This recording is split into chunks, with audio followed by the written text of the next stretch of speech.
Welcome back. I'm Laura and this is Quentin. Today we're going to be going over a few of the frequently asked questions, so let's get started. So what are haya flyers and how are they different than double points? Well, haya flyers are an alternative to traditional double point needles.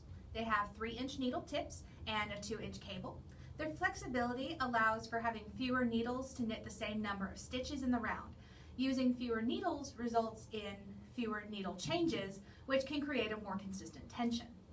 So why would you choose steel needles versus bamboo needles? Well, needle material is mostly preference. Some people like the extra fine tips of sharp steel needles, other people prefer the soft finish of the bamboo. Some knitters like the slickness and speed of steel needles, while some prefer the slight resistance of that bamboo. I remember one sweater I made when I got near the end of the row. The last 4 stitches seemed to jump off the left-hand needle. So I had to switch to bamboo to help those stitches stay where they're supposed to. So what do you use the double-ended crochet hooks for? Well, double-ended crochet hooks are meant primarily for repairs in weaving the ends of yarn. So what are the Nirvana crow hooks used for? This tool has a crochet hook on one end and a knitting needle tip on the opposite end. The most common use for this is to pick up stitches with the hook end and then slip them off onto the needle tip. It can be used to insert a small temporary lifeline if you need to drop down a few rows. It can be used to weave in the ends.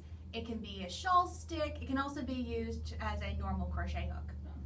So what are the bone crochet hooks made from? Are they actually bone? Yes, Nirvana bone crochet hooks are really made from bone.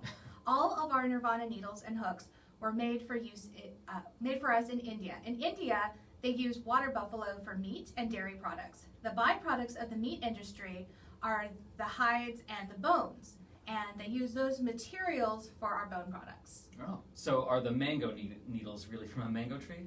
Yes, they are. Most fruit trees have a limited lifespan, which they use to produce fruit. After the fruit-bearing period, the tree is passed. The trees are used for lumber, and new trees are planted. Wow, that was a lot of great information. Thank you. Thank you. Tune in tomorrow at 11 a.m. Central Standard Time for Day 3 of our virtual trade show. See you soon.